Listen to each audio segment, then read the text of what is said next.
Hello learners, आज हम लोग देखेंगे 10th का एक क्वेश्चन आता है वर्ड प्रॉब्लम है स्टोरी क्वेश्चन में ट्रिगोनोमेट्री से। इसको हम लोग हाइट एंड डिस्टेंस बोलते हैं और ये हर साल आना ही आना है, तो इस टर्म को अच्छे से समझते हैं और देखते हैं कैसे सॉल्व करना है। इसमें दो टर्म मिलेगा, एक एंगल ऑफ एलिवेशन, जैसे मान लो हम यहाँ से अपने रूम में फैन को देख रहे हैं तो एंगल ऑफ एलिवेशन, और अगर मान लो मैं अपने नीचे ग्राउंड पे देख रहा हूँ तो इसका मतलब एंगल ऑफ डिफरेंशिएशन। कैसे इसको हम डिफाइन करते हैं, डिटरमाइन करते हैं, इस चीज को समझते हैं अच्छे से। चैप्टर का नाम है एप्लीकेशन ऑफ ट्रिगोनोमेट्री।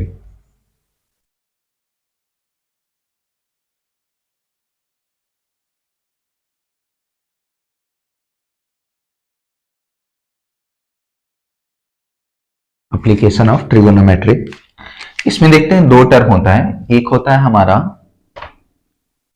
जैसे मान लो ये क्रिकेट का मैदान है, यहाँ पे कोई बैट्समैन खेल रहा है और ये जस्ट अपने सामने हॉरिजॉन्टल देख रहा है, तो ये उसकी हॉरिजॉन्टल लाइन हो जाएगी उसके सामने। और ये स्टेडियम में स्टेयर पे कोई बैठा हुआ है, उसको देख रहा है, जैसे मान लो यहाँ पे। तो जब हॉरिजॉन्टल के साथ स्टेडियम में जब हम ऊपर देखेंगे, यानी कि क्रिकेटर मान लो यहाँ पे स्टेडियम में स्टेयर्स पे बैठे ऊपर किसी को देख रहा है, तो उसको हम लोग बोलेंगे एंगल ऑफ एलिवेशन। क्या बोलेंगे? एलिवेशन। ठीक है, यहां तक टर्म समझ में आया। अब जैसे ही यहां से कोई देखेगा तो इसकी हॉरिजॉन्टल इसके सामने हो जाएगी। मान लो जैसे स्टेडियम में आपने ऊपर कहीं बैठे हैं स्टेज पे, तो वहां पे ये हो जाएगी। और यहां से जब आप नीचे देखोगे, यहां से जब नीचे देखोगे तो इसके साथ जो एंगल फॉर्म होगा इसको बोलेंगे एंगल ऑफ डिप्रेशन। क्या बोलेंगे? Angle of depression. ठीक है, दोनों टर्म समझ में आए। और जब हम इसी लाइन को आगे ऐसे एक्सटेंड कर देंगे ऐसे, इसके साथ जो ये 90 डिग्री एंगल बनाएगा, तो ये राइट एंगल ट्रायंगल फॉर्म हो गया। अब हम इसमें ट्रिगोनोमेट्री के रूल्स लगा के सॉल्व कर लेंगे। इसका यूज होता है जनरली यहां से यहां तक के डिस्टेंस फाइंड करने में, ये थीटा फाइंड करने में, ये लेंथ फाइंड करने में और ये हाइट फाइंड करने में। तो तीन में से कोई दो टर्म गिवन होगा, या तो थीटा गिवन होगा उसके साथ एक साइड गिवन होगा, या फिर दो साइड गिवन होगा, एक थीटा फाइंड करना होगा। समझ में आ गई इतनी बात? अब देखते हैं, जैसे मान लो यहाँ पे अगर हमारे लिए थीटा गिवन है, for example angle of elevation में अगर थीटा गिवन है तब तो ठीक है, लेकिन अगर यहाँ थीटा गिवन है तो हम ट्रिगोनोमेट्री कैसे लगाएंगे इस चीज को समझते हैं। ध्यान से समझना। देखो, ये एक ट्रायंगल है,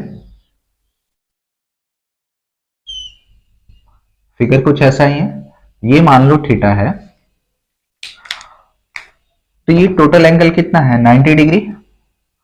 और इस एंगल की हम पर्टिकुलर बात करें, ये 90 डिग्री है, ये एंगल क्या हो जाएगा? 90 माइनस थीटा होगा, और ये 90 डिग्री है ही, तो ये थर्ड एंगल कितना हो जाएगा? सपोज दैट इसको हम मान लेते हैं x, sum of all interior angle. इस ट्रायंगल की अगर हम बात करें ए बी सी की, तो इसमें एंगल बी कितना हो जाएगा? देखो मैं रफ में सॉल्व कर दे रहा हूं, समझ लो।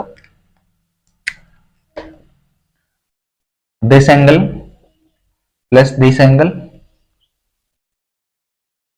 Plus x is equal to कितना हो जाएगा? 180। क्या हो जाएगा? 180। ये हो जाएगा 180 minus theta plus x is equal to 180, और ये x minus theta is equal to 180 minus 180। x is equal to क्या हो जाएगा यहाँ पे? थीटा, क्योंकि ये जीरो हो जाएगा, x minus theta is equal to zero. तो ये जो वैल्यू होती है x, ये कुछ नहीं होता है, ये यही वैल्यू होती है जो यहाँ पे होता है थीटा। अब क्वेश्चन में इस तरह से आएगा एंगल ऑफ डिफरेंशिएशन, तो उससे कंफ्यूज नहीं होता है, वही वैल्यू हो जाएगी यहाँ पे। बात समझ में आई? कोई कंफ्यूजन? तो अब हम एक देखते हैं सिंपल सा एग्जांपल, इस पे किस तरह से हमें सॉल्व करना है, और फिर हम आगे देखते हैं। तो हम देखते हैं अभी इस पे एक एग्जांपल, किस तरह से हमें इसे रियल लाइफ में एप्लीकेशन होता है और किस तरह से हम फाइंड करते हैं। एक्सरसाइज हम देखते हैं, बुक का लेते हैं एनसीईआरटी का 9.1 और क्वेश्चन नंबर 15। ठीक है,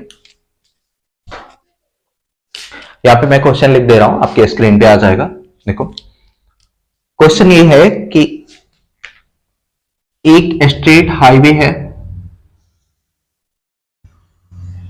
क्वेश्चन को ध्यान से पढ़ो, उसमें क्या गिवन है? एक स्ट्रेट हाईवे है और उसी पे एक टावर है। टावर पे मान लो कोई बैठा है, ऑब्जर्वर है यहाँ पे, ठीक है।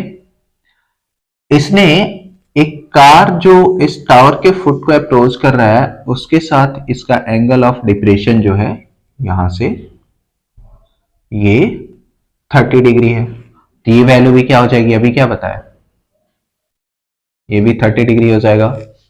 अब सेकेंड स्टेटमेंट में देखो कि 6 सेकेंड लेटर जो कार का एंगल ऑफ डिप्रेशन है ऑब्जर्वर ऑब्जर्व करता है वो 60 डिग्री हो जाता है, यानी कि ये इसके साथ जो एंगल है ये 60 डिग्री है। कितना है, 60 डिग्री।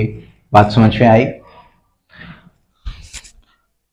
जब ये 60 डिग्री है तो ये एंगल कितना हो जाएगा, 60 डिग्री। हम इसको कंस्ट्रक्ट कर लेते हैं ए बी सी और इसको मान लेते हैं पॉइंट डी। अब हम कैसे सॉल्व करेंगे इस चीज को देखते हैं। देखो ए बी क्या है, हाईवे है, where A and B are two position of where A and B are two different position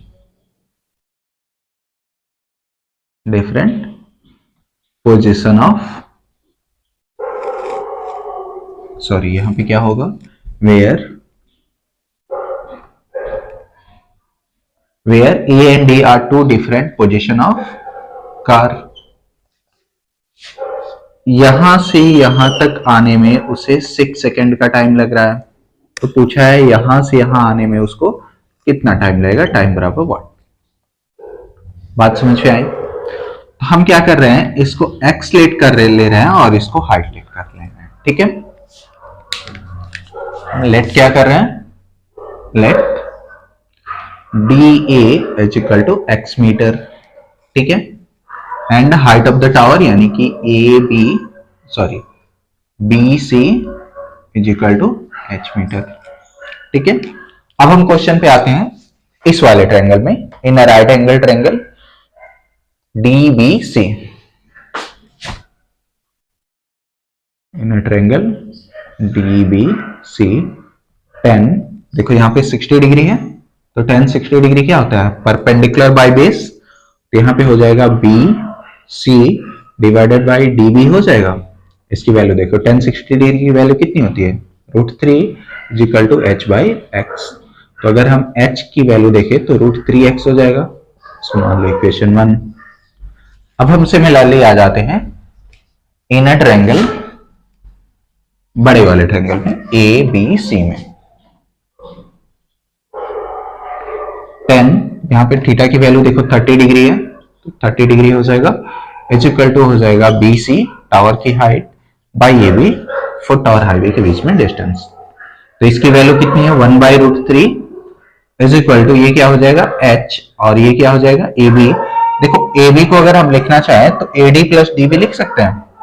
AB को क्या करेंगे, AD प्लस DB लिख सकते हैं, तो यहां पे हम लिखेंगे AD प्लस DB। अब देखो h की वैल्यू हमने √3x निकाला और DB की भी वैल्यू क्या है, इसको क्रॉस मल्टीप्लाई कर लेते हैं, 1 AD plus DB is equal to h√3। हम क्या कर रहे हैं, यहाँ पे h की वैल्यू को और db की वैल्यू को सब्स्टिट्यूट कर दे रहे हैं। तो देखो ad plus x is equal to h की वैल्यू क्या है, √3x इंटू √3। इसके बाद क्या आ जाएगा हमारे पास, देखो ad plus x is equal to 3x हो जाएगा, तो ad की वैल्यू क्या आ गई, 2x, यानी कि यहां से यहां तक कितना है, 2x है। अब सिंपल सा कॉमन सेंस है, देखो यहां तक 2x जाने में 6 सेकेंड लग रहा है, तो x तक जाने में कितना लगेगा, इसका हाफ, 3 सेकेंड। अब कैसे सॉल्व कैसे करेंगे, देखो स्पीड इज इक्वल टू क्या होता है, डिस्टेंस अपॉन टाइम। तो डिस्टेंस कितना है 2x और टाइम कितना लग रहा है 6 सेकेंड, तो ये x/3 मीटर पर सेकेंड स्पीड आ गया। अब पूछा है टाइम, dB को जाने में कितना टाइम लगेगा, तो देखो टाइम का क्या फॉर्मूला होगा, डिस्टेंस ऑन ए स्पीड, तो देखो यहां पे डिस्टेंस कितना है x, और स्पीड हमने क्या फाइंड की है x बाई 3 मीटर पर सेकेंड। देखो ये क्या हो गया x by 1 multiply by 3 by x, x से x कैंसिल हो गया तो आ गया 3 सेकेंड, जो कि आंसर है। समझ में आया? तो इस तरह से क्वेश्चन को हम सॉल्व करेंगे। सबसे पहला काम क्या करना है, ट्रायंगल बना लेना है। ट्रायंगल बनाने के बाद हमें tan थीटा मैक्सिमम क्वेश्चन में लगाना है, तो इस तरह सॉल्व कर लेना है। एक क्वेश्चन इससे श्योर आएगा और ये मैक्सिमम मार्क्स में आता है, या तो 3 मार्क्स या 5 मार्क्स में आएगा, उसको सॉल्व कर लेना है। Thank you.